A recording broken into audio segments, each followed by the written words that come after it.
welcome to something new, hopefully.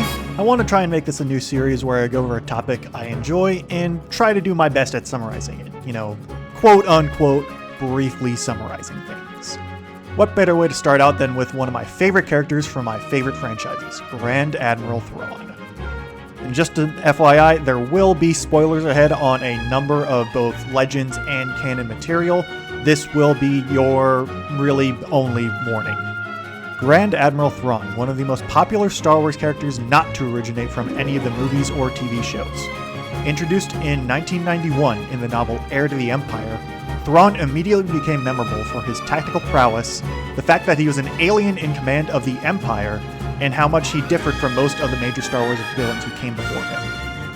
Now, one thing I have to mention before going further is the whole canon versus legend issue with Star Wars. Since Disney bought out Lucasfilm in 2012, basically everything in the expanding universe was rendered non-canon, including all the material regarding Thrawn. This included all the books, all of the comics, and all the video games, basically everything that wasn't the 6 movies that had come out at that point, as well as really just the Clone Wars TV show that was airing on Cartoon Network at the time. He has since, however, been reintroduced into canon through Star Wars Rebels, but with some alterations to his story.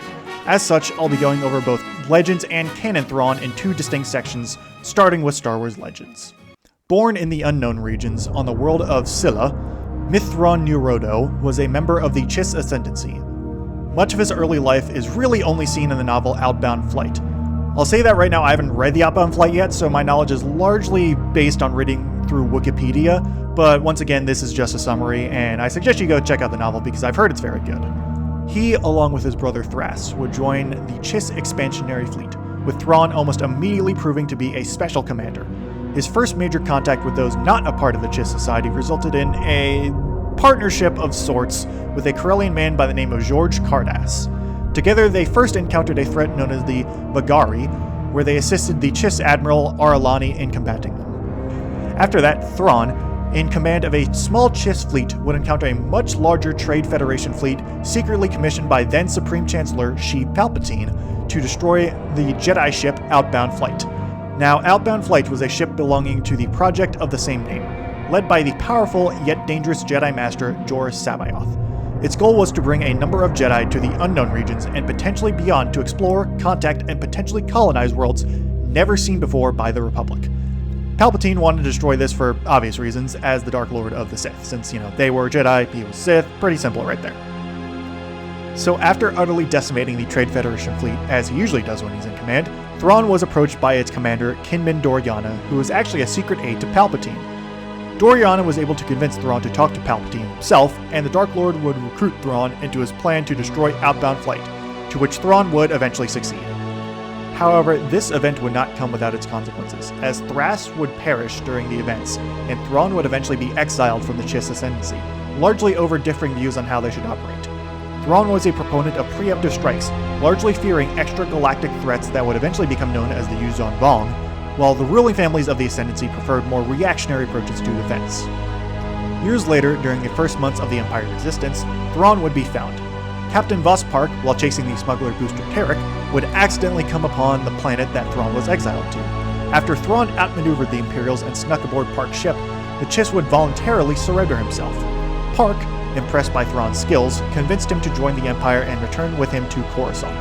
There, Thrawn would meet the Emperor himself and formally be accepted into the Imperial Navy. Initially placed under Park's care, Thrawn wasted no time in rising through the ranks of the Navy, despite the fact that he's an alien in an extremely xenophobic system. He was just that good. During his rise, he would establish his personal base of operations, the Hand of Thrawn, on the Unknown Regions planet Nirawan, and by extension his own sub-branch of the Empire known as the Empire of the Hand. This would be developed as Thrawn went on in his career, over many years. With his ultimate goal of being to unify the galaxy in order to prepare itself against the Yuuzhan Vong, known only to him and his people at the time as the Far Outsiders, Thrawn's personal forces would grow along with his rise. He would briefly serve under the Inquisitor Jarek, before eventually being given command of the Star Destroyer Admonitor as a senior captain shortly after the Battle of Yavin. During this time, Thrawn would secure victories over the warlord Nuso Esva, as seen in the novel Choices of One, as well as eventually reach the coveted rank of Grand Admiral. This promotion was done in secret, with Thrawn becoming the 13th officer to reach the rank.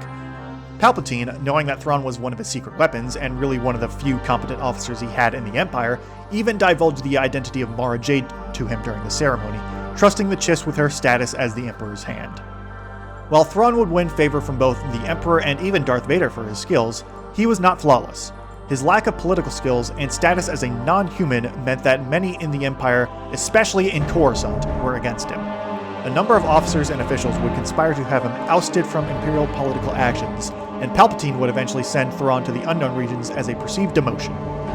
However, this was all part of the plan for both Thrawn and Palpatine, as the Emperor wanted his prized Grand Admiral to tame the Unknown Regions in the name of the Empire. With the Admonitor, as well as then Commander Voss Park and Captain Dagon Neritz, Thrawn would find much success in the Unknown Regions. One particular event depicted in the story Side Trip involved Thrawn briefly returning from the Unknown Regions to assist Darth Vader in dealing with Prince Shizor, leader of the Black Sun Pirates. During this time, Thrawn would don the Mandalorian armor of bounty hunter Jodo Kast to assist in his mission. By the time it was over, Vader would entrust Thrawn with some of his Noghri commandos, an alien species loyal to Darth Vader. Thrawn himself would take one of the Noghri, Rook, as his bodyguard. As the rebellion grew after the Battle of Yavin, Thrawn found himself returning more and more to the Empire to assist in various operations. Along with hunting rebels, Thrawn also fought against the crime lord Tiber Zahn, who was once his former student when Thrawn taught at the Imperial Academy, as seen in the game Empire at War: Forces of Corruption. He also rid the Empire of the traitorous Grand Admiral Demetrius Zarin, seen in the game Star Wars TIE Fighter. Not long after this, Thrawn would return to the Unknown Regions in 4 ABY. However, the Battle of Endor would occur not long after, with the Emperor, Darth Vader, and a number of other Imperials perishing during the conflict. In the ensuing years after, the New Republic would hunt down and defeat the 12 Imperial Grand Admirals, along with other warlords like Zinj and Issun Isard. However, because of the prior defection of Zarin, the New Republic believed Thrawn was the 12th Grand Admiral and that they believed him to be dead.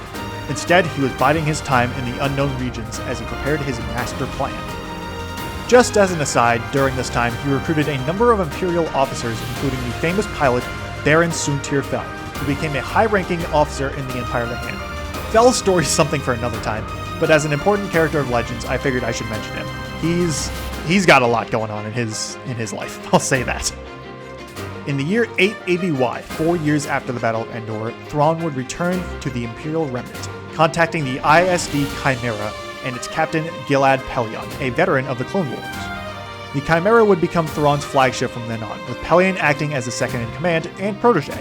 For about the next year, Thrawn would secretly build up his forces within the Imperial Remnant, earning the loyalty of most of the remaining commanders in Loss. Some of the more powerful and independent Imperials, such as Grand Moff Artus Kane, Prince Admiral Delek Krenel, High Admiral Truden Teradok, and Admiral Blitzer Harsk, did not directly join Thrawn, but none opposed him either. By 9 ABY, Thrawn was ready, and the titular Thrawn campaign commenced, covered in its entirety by the Heir to the Empire trilogy. Thrawn would first locate the secret storehouse of the Emperor on the planet Wayland after learning of its location on the library world of Abroa Sky. When he and his forces arrived at the storehouse, Mount Tantus, they were greeted by Jorus Sabayoth, a deranged clone of the former Jedi Master Thrawn had killed during the outbound flight events over 30 years prior. To combat the clone, Thrawn had brought along creatures known as the Ysalamiri, which had a power to essentially negate the Force entirely from the nearby planet of Merkur. After neutralizing Sabayoth, Thrawn struck a bargain with the clone, recruiting him into his forces in exchange for the promise of bringing him acolytes, Luke Skywalker, Leia Organa, and Leia's unborn twins Jacen and Jaina Solo. Inside of Mount Tantus, Thrawn found what he was looking for. Over 20,000 Spa'arti cloning cylinders prepped to create a new army of clones for him, as well as designs for special cloaking fields he would use later. His plan for the clones connected with Sabayoth. Thrawn knew the Emperor, and Force wielders in general, had some way of influencing the minds of others during battle. He devised that Sabayoth could directly control the clones through the Force, essentially giving him an army of completely unified soldiers under his command. Thrawn would then set his sights on the New Republic shipyards at Sluisvan. He would also dispatch Noghri commandos to attempt to kidnap the Skywalker twins, though they would prove unsuccessful, frustrating Sabayoth. At the same time, Thrawn's forces would steal mole miners from Lando Calrissian's mining operation on the planet Niklon. After failing to capture Luke Skywalker a second time, Thrawn would return to Merkur and negotiate with the smuggler and information broker Talon Karrde, who had a base established on the planet. Also on this planet for varying reasons were, of course, Han Solo, Lando Calrissian, Luke Skywalker, and Karrde's second-in-command, Mara Jade, the former Emperor's Hand, though none would directly interact with the Grand Admiral outside of Karrde himself. This didn't stop Thrawn, however, as he did kind of guess that there was more going on when he saw, sort of, Mara chasing down Luke Skywalker in a pair of skip ray blast boats. It was a whole thing that kind of helped Thrawn suss out Mara's allegiances during the events of Dark Force Rising.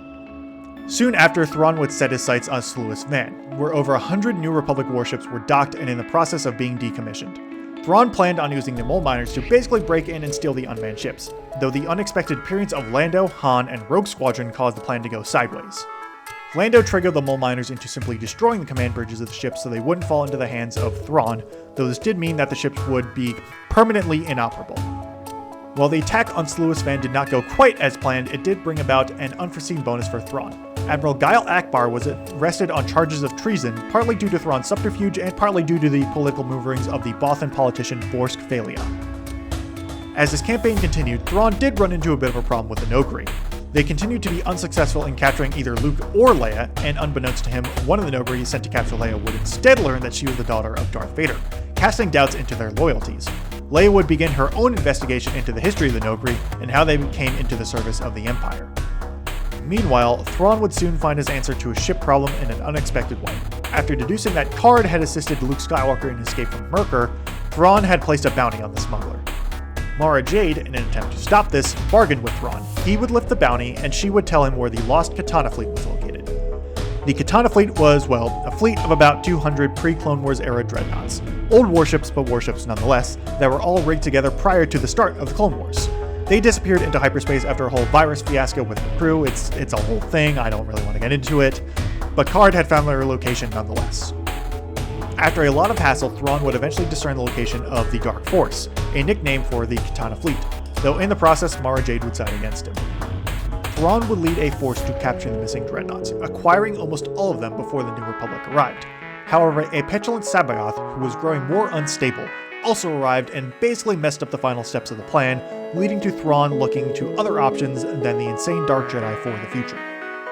After the acquisition of the Katana fleet, Thrawn's campaign kicked into overdrive. He captured world after world, bringing full star systems to their knees with his typical tactical brilliance, and the New Republic could do nothing to stop him, with the only real setbacks coming from Sabayoth's increasing insanity and the Smugglers' Alliance started by Karrde. Thrawn would eventually set his sights on Coruscant, devising a plan to neutralize the planet entirely. He would also bring along 22 asteroids from the Imperial shipyards at Burgundian, outfitting them with the cloaking devices from Mount Tantus and deploying them around the planet. However, through some neat trickery, it appeared that Thrawn had launched almost 300 asteroids, effectively creating an invisible asteroid belt around the planet, when in reality it was only a fraction of the size. This effectively created a blockade on the planet without having to dedicate a single ship. The New Republic knew that there were very few ways to rid themselves of the asteroid problem easily, with the main one being a device the Empire possessed. There were a few available that were known, with one being located at the Bilbringi shipyards, with the New Republic believing they were largely unguarded at the time. This, however, was exactly what Thrawn had planned for, as he was setting a trap for the New Republic at Bilbringi where he would score his ultimate victory. When Thrawn arrived at Bilbringi, the trap was sprung to perfection, ensnaring a massive New Republic fleet led by Admiral Akbar in a storm of Imperial fire. The only real wrinkle to the plan was the presence of Karrde's Smugglers' Alliance, which delayed the victory for a little bit. However, things would not go as Thrawn planned in the end. At the same time, over on Wayland, a New Republic strike force, including both Luke and Mara, were able to infiltrate Mount Tantus and kill Joruus Sabayoth. Along with them were the Noghri, as Leia was able to uncover the deception the Empire had persisted over the Noghri for years. The Empire had arrived on Honoghr, the Noghri's home planet, during a Great Plague, and Darth Vader had overseen the Imperial recovery operations to save the Noghri, earning their loyalty. However, the plague was in fact engineered by the Empire in the first place as a means to press the loyalty of the Noghri once the Empire quote-unquote saved them. Thrawn learned of this too late to save himself, as Rook would kill Thrawn in his own command share right as Pellaeon was delivering the news from Wayland. With Thrawn dead, Bilbringi would flip from a decisive Imperial victory to a humiliating defeat, with Pellaeon taking the remnants of the fleet to the edges of Imperial territory as Thrawn, the heir to the Empire, was no more. While Thrawn was no more, his story doesn't quite end here in Star Wars Legends. 10 years after his death, he returned, quote-unquote, as seen in the Hand of Thrawn duology. An Imperial Moff, Willem Diesra, recruited a conman named Flim and a former royal bodyguard named Grodin Tierce to come up with an elaborate deception. Flim would act as Thrawn, as with the right makeup and performance skills, he could impersonate the Chiss to a startling degree. They would reunite the floundering Empire, thwart the attempts of then Supreme Commander Pelion to negotiate a peace deal with the New Republic, and take down their enemies. Their plot, however, would be foiled, though it did have one lasting consequence for the Empire of the Hand. At the Hand of Thrawn, a clone of Thrawn was being grown from a cylinder acquired from Wayland. Luke and Mara, who had come to the planet during the events of the Commandant's Document Crisis, which were in turn orchestrated by the sinister triumvirate mentioned earlier, unintentionally destroyed the clone while attempting to escape from the fortress, ending the Chiss once and for all. This, of course, is not the only story of Thrawn. His time in Legends may be over, but I've yet to cover his story in canon. And guess what? It's still ongoing. Now, much of Thrawn's story in canon is covered in the Ascendancy trilogy, which I've not read yet. It's basically his origin story in the Chiss Ascendancy before he joined the Empire. I'll be more brief than usual on it for the obvious reason that I haven't personally experienced the story, nor do I want to spoil myself on all the details just by reading through Wikipedia. Side note, Thrawn's canon page on the Wikipedia has about half of it taken up by his time in the Ascendancy trilogy, so there's a lot that I've had to skim over for this. A lot of Thrawn's pre-Empire days covered in the Ascendancy trilogy, from what I can tell, is largely characterization for Thrawn and a big look into how the Chiss society operates. We see his motives and how he rose to power, some of his allies in the Chiss such as Admiral Ar'alani, while also revealing, to an extent, the threats Thrawn fears the most. In the new canon, Thrawn was not born on Scylla, but instead the nearby planet of Rentor, in the year 59 BBY. His birth name was not Mithron Nurodo, but instead Kivu Ron-Nuru. He would eventually be adopted by the Myth family, a much more prominent family than the Kivu, after he displayed his usual skills in the Chiss Academy. Thrawn rose through the ranks of the Chiss military while also forming a bond with his ill-fated adopted brother, Thras, before Thras died. Much of Thrawn's time in the Chiss military was spent hunting threats to the Ascendancy, such as pirates, before he would slowly uncover the identity of a new and extremely dangerous enemy, the Grisks. During this time, specifically in the year 19 BBY, Thrawn would travel to the Batu system in the Outer Rim in order to search for potential allies. He would encounter none other than Jedi Knight Anakin Skywalker, who was in the system searching for his missing wife, Padme Amidala, who had also come to the system in search for her missing handmaiden, who in turn had also come to the system looking for a separatist plot she had discovered. This is all depicted in the novel Thrawn Alliances. After forming a somewhat tense alliance, Thrawn and Anakin would eventually track Padme to the nearby planet of Mokivja, which was home to a secret droid factory manufacturing special B-2 super battle droids that had cortosis woven into them, making them extremely difficult to destroy. Thrawn, Anakin, and Padme did, however, successfully take down the factory, though it did not come without consequences. In an effort to ensure the factory would never be restored, Anakin planned to destroy the nearby cortosis mine. He did so, but by attempting to collapse the mine, he unintentionally set off the volatile, energy-absorbing metal and caused a massive explosion that basically wrecked the entire planet.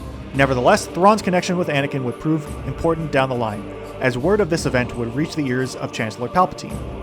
After that little adventure, Thrawn would return his focus to the growing Grisk threat.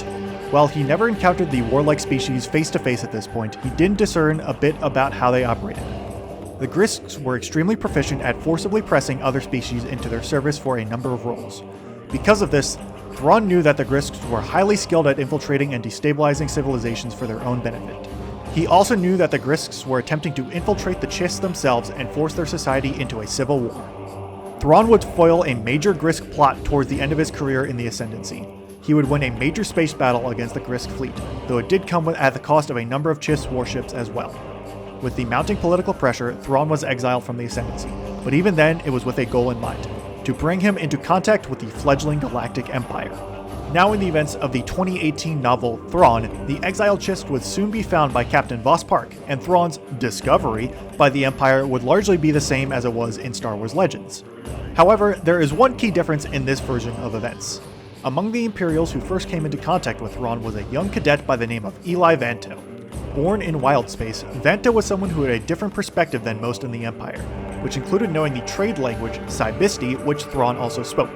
Because of this, the man who was just hoping to become a supply officer was suddenly thrust in the role of translator for Thrawn.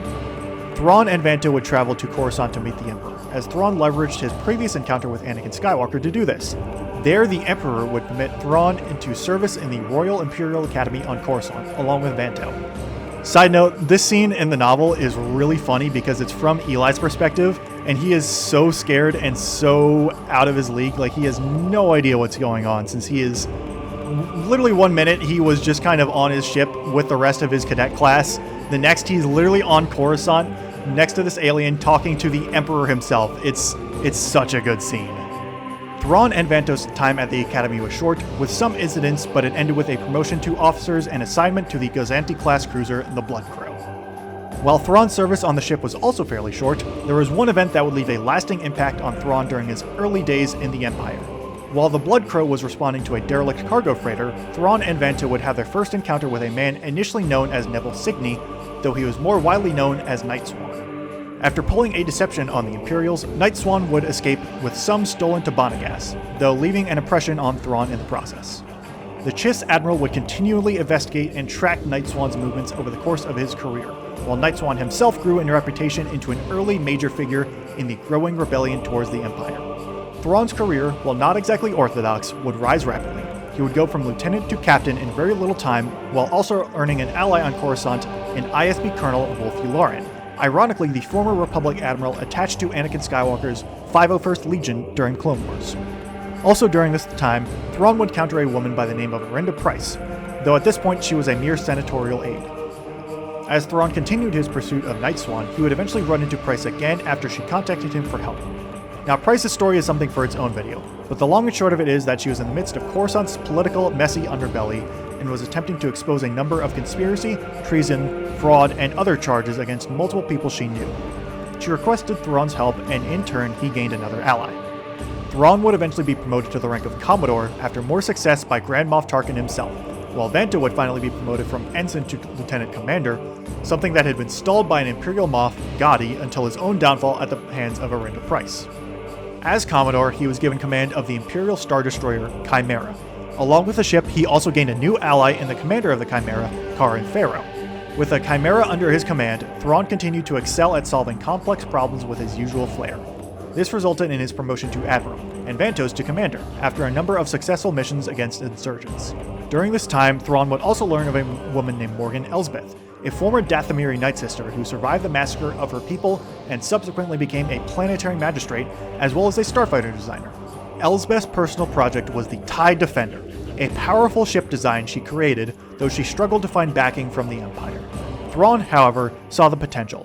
He sent one of his subordinates, Captain Galad Pelion, as well as his Nogri bodyguard, Rook, to make contact with Elsbeth. After a brief talk, Thrawn earned Elsbeth's trust as well as the TIE Defender project. Sometime later, Thrawn's biggest test thus far as a member of the Empire would show itself. The planet of Bataan was rising up in rebellion, secretly stoked by Night Swan himself. The rebels present were proving extremely difficult to root out, and their planetary defenses were giving even fellow admirals a number of problems. Thrawn, being Thrawn, took little time in effectively dismantling the defenses once he was assigned to the issue. With the planet now undefended, the remaining insurgents fled into the massive mining city that was Bataan's capital. Thrawn, meanwhile, made contact with Night Swan on Bataan's surface. The two had an intense philosophical discussion largely centered around motivations, both Thrawn's and Night Swan's. Both tried to persuade the other to join their cause, though neither was successful. After that, Thrawn explained his motives to Yularen, who had been eavesdropping on the conversation. Then the two returned to the Chimera to prepare for battle. The Battle of Bataan resulted in a decisive Imperial victory, though it did not go exactly as Thrawn had planned. The space battle was effortless, a coordinated trap by Thrawn executed to perfection. The ground action, however, was a different story. Pryce, who by then was governor of Lothal, traveled to the planet in an attempt to rescue her parents before the fighting started. She was accompanied by an ISB agent, and due to her efforts, she was forced to kill him in self-defense.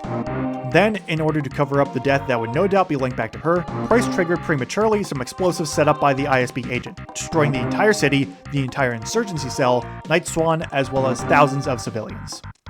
Thrawn was not happy with this decision, as he was planning on assaulting the place with minimal casualties, but Pryce's actions completely wrecked the plan. However, this did please a number of Imperials, including Palpatine himself. Thrawn then confronted Pryce about the incident, but the two would come to a fairly tense yet solid alliance. Pryce would assist Thrawn in political matters, an area Thrawn had always struggled in. In return, Thrawn would bring his fleet to Lothal, where a rebel cell known as the Phoenix Cell was wreaking havoc.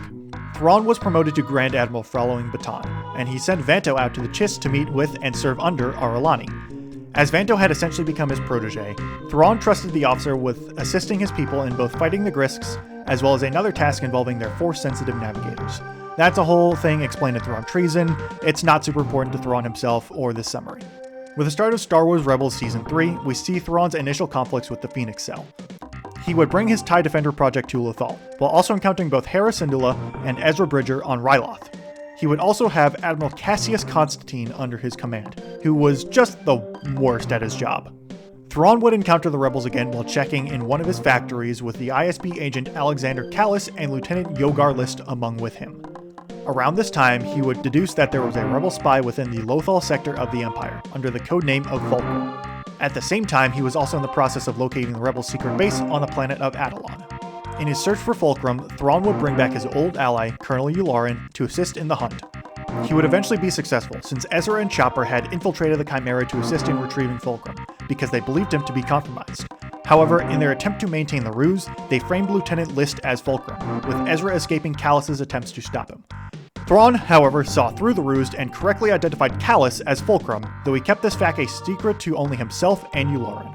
Not long after, Thrawn would nearly intercept Mon Mothma after her defection from the Empire following the Gorman massacre, though even with the TIE Defenders in pursuit, the Ghost Crew would foil his attempts. Eventually, Thrawn put his master plan into action. Knowing the Phoenix Cell was coordinating with another group led by General Jan Dodonna out of Yavin 4, Thrawn baited Callus into warning the Phoenix Cell on Atollon about the trap. However, with that transmission and the trajectory of Dodonna's fleet, Thrawn was able to locate Atollon and capture Callus before he could properly warn them. He then took his fleet, including multiple Star Destroyers and a pair of interdictor cruisers, to the planet to wipe out the rebels. At the Battle of Atollon, Thrawn would initially gain the upper hand and block in the rebel fleet. However, in an attempt at personal glory, Admiral Constantine would overextend his interdictor cruiser to destroy the rebels' flagship commanded by Jun Sato. Sato would instead ram his Quasar Fire-class carrier into the interdictor, destroying both ships and allowing Ezra to escape the gravity well. Despite this, Thrawn still had the rebels cornered on the surface of Atollon and bombarded their base, which was only saved from complete destruction by a shield generator taken from Geonosis. When Thrawn commenced his own assault, the only reason he lost was due to the mysterious and extremely powerful force-wielding entity known as the Bendu, which called lightning down to destroy Thrawn's AT-ATs. At the same time, Ezra returned with a fellow rebel and Mandalorian, Sabine Wren, along with Wren's family. Because they were Mandalorians, they had suits of armor that allowed them to breathe in space. They managed to destroy the second interdictor by jumping through space and planting explosives directly onto the ship's outer hull. In the end, Thrawn was unable to completely destroy the rebels at Atollon, but he had flushed them out of their base and destroyed a good number of their forces. He viewed it as a partial victory, but the Emperor and Darth Vader were not as pleased, especially the latter. Shortly thereafter, Palpatine would summon both Thrawn and Vader to Coruscant in order to give them a new directive. They were to work together, a task neither of them desired, to investigate a disturbance in the Force of the Outer Rim. This disturbance, of course, happened to be on the planet of Batuu, where Thrawn and Anakin had once fought side by side many years prior. Vader especially did not want to work alongside Thrawn, as their styles of command were completely the opposite. Thrawn was patient, meticulous, thorough, and detailed in his way of operating. Vader, on the other hand, was extremely impatient, irritable, and blunt. Their trip to Batuu, which also included a stop at the ruins of Mokivja, started tense. Many on the Chimera, including the newly promoted Commodore Karan Farrow, feared the Dark Lord's presence. As the investigation continued, Thrawn and Vader would come onto the trail of the disturbance, the Grisks. Thrawn was able to showcase to Vader just why he feared them so much, and why he considered them one of the greatest threats to the Empire. In turn, Vader slowly, and I mean slowly, changed his opinion on the Grand Admiral. Their time together was one of suspicion, largely from Vader, and cautious trust in one another. Eventually, Thrawn and Vader were able to outsmart the Grisks, and rescue a number of Chiss girls that were kidnapped by the Grisks.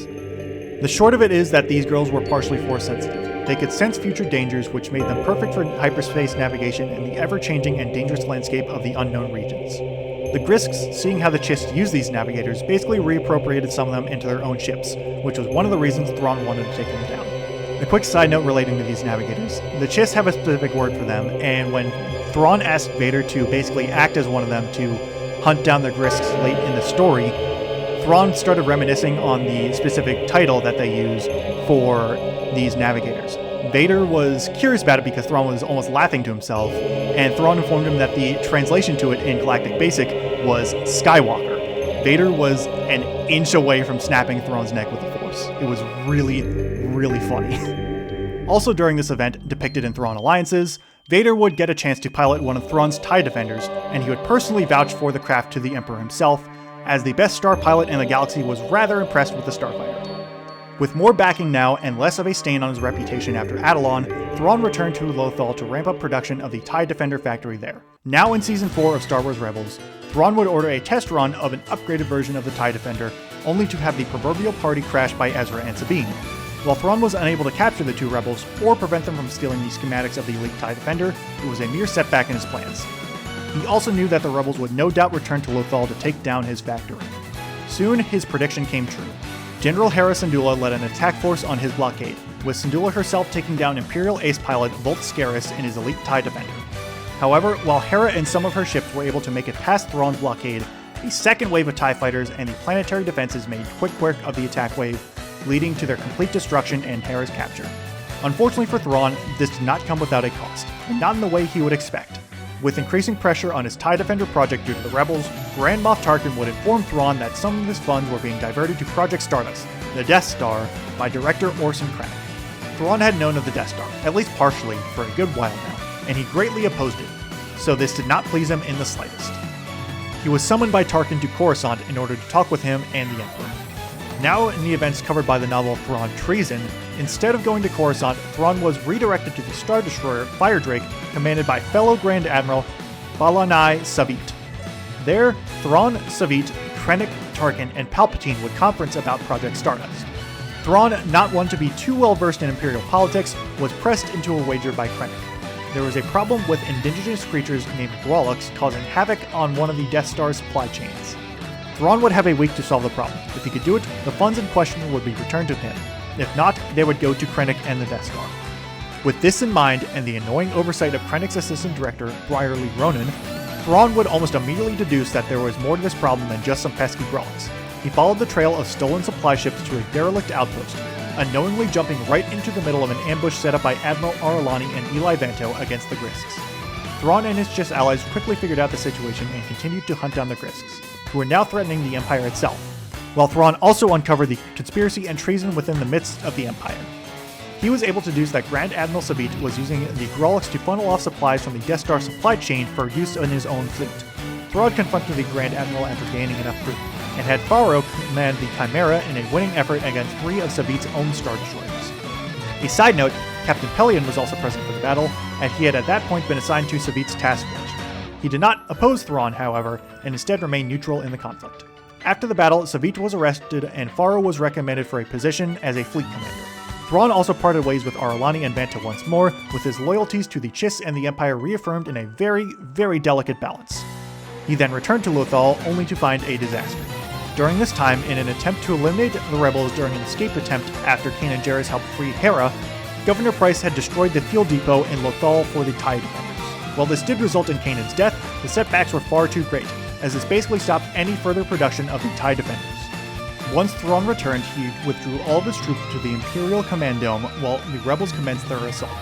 Ezra and his group were able to infiltrate the dome and even take Price hostage, though Thrawn had planned exactly for this, as now without any Imperials in Capital City, he was free to bombard it. This forced Ezra to surrender, and the young Jedi was brought aboard the Chimera at the behest of the Emperor. Inside, the Emperor attempted to sway Ezra to the dark side, but this was unsuccessful. Meanwhile, the remaining rebels were able to retake control of the Imperial Dome, kill Rook, and repower the planetary shields. Ezra then entered the bridge of the Chimera just as he summoned a group of Purrgil, massive creatures that had the ability to jump through hyperspace. The Purrgil decimated Thrawn's fleet, and even took the Chimera itself into hyperspace. Thrawn, Ezra, and the Chimera were then transported to another galaxy entirely, as a bewildered Captain Pelion was left to pick up the pieces, much like his Legends counterpart would do after the Battle of Bill Britain. However, Thrawn was not dead, nor was his time as a threat over. On the mysterious planet of Peridia, Thrawn was able to locate and ally with a trio of powerful and ancient Night Sisters, known as the Great Mothers, who were able to eventually make contact with Morgan Elsbeth and form a plan to eventually bring Thrawn back. This would, however, take years to accomplish. By the time this plan was prepared, it was the year 981, and the Empire had fallen. Of course, his return would change everything, and some did try to stop him. Ahsoka Tano and Sabine Wren attempted to stop Morgan Elsbeth from finding the path to Thrawn, but they were too late in the end. Elsbeth was able to bring a massive hyperspace ring, the Eye of Sion, to Peridea to retrieve the Chimera. Ahsoka, Sabine, and a surviving Ezra Bridger attempted to prevent Thrawn from returning to the known galaxy, with Ahsoka slaying Elsbeth and Ezra managing to stow away on the Chimera, but once again they were unsuccessful. Thrawn returned with more planes motion at Dathomir and a galaxy largely unaware of his presence. Now, as of this video's creation, this is where Thrawn's canon story ends off, as the conclusion to the events depicted in Ahsoka Season 1 have not yet been wrapped up. Presumably they will be in Season 2 of Ahsoka, but that's scheduled for sometime later this year. My guess is probably fall or winter of 2026. What's easy to assume is that Thrawn will ultimately be defeated, as we obviously don't see him in any of the sequel trilogy movies, but how it's done is anyone's guess. As for Thrawn as a character, I think it's pretty easy to see why he's such a fan favorite. He's central to a number of beloved stories in the Legends continuity, and even in the new canon, he's still very enjoyable to watch. Thrawn Treason, especially, is an extremely fun story that I think showcases Thrawn at his best. That will do it for this episode. I hope you enjoyed. Please like, comment, and subscribe. I would love some engagement in the comments down below, and thank you very much for watching.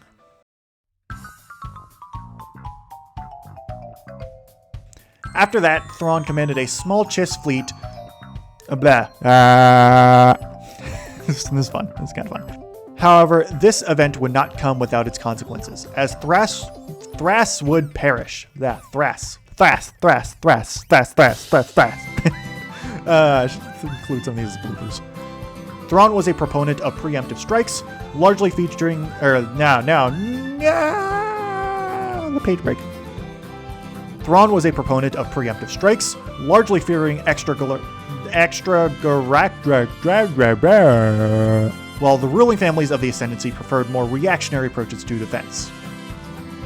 Let's go! Finally got done. Here we go. The Chiss would voluntarily surrender himself. Voluntarily. During his rise, he would establish, gonna take this from top. Take it from the top. Tap. Palpatine, knowing Thrawn was one of his secret weapons and really one of the only competent officers he had. By the time it was over, Thrawn would entrust Vader with some... No, the other way around. Just as an aside, during this time, he recruited a number of Imperial officers, including the famous starfighter pilot. After failing to capture Luke Skywalker a second time,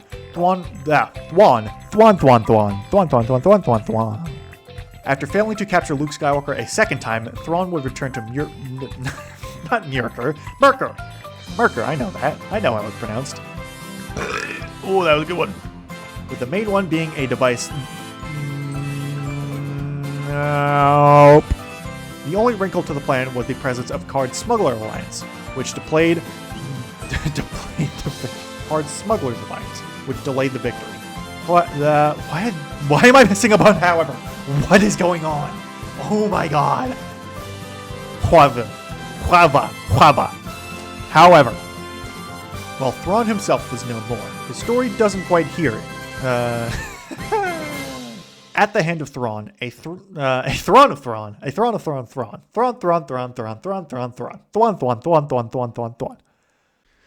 So, fun fact, this is the second time I'm recording the entire canon section for this summary.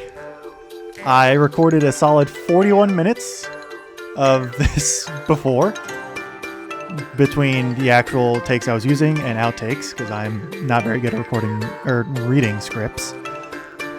And then once I was done, I found out that I was using the integrated mic on my computer, which is much worse than the mic I'm using now, the USB mic that I have. So that was fun. Solid 41 minutes wasted. And a lot of my sanity is gone. So we're going to do this again. This is probably going to be in the bloopers. Thrawn would eventually be promoted to the rank of Commodore after voice crack. With the planet, no, because then I say planet immediately after. Assigned to the issue. That's what I should go with. Issue. Thrawn was not happy with this decision. Water Tower. He would eventually be successful, as after Ezra and Chapter, the Purgle decimated Thrawn's fleet and even took the Chimera itself away.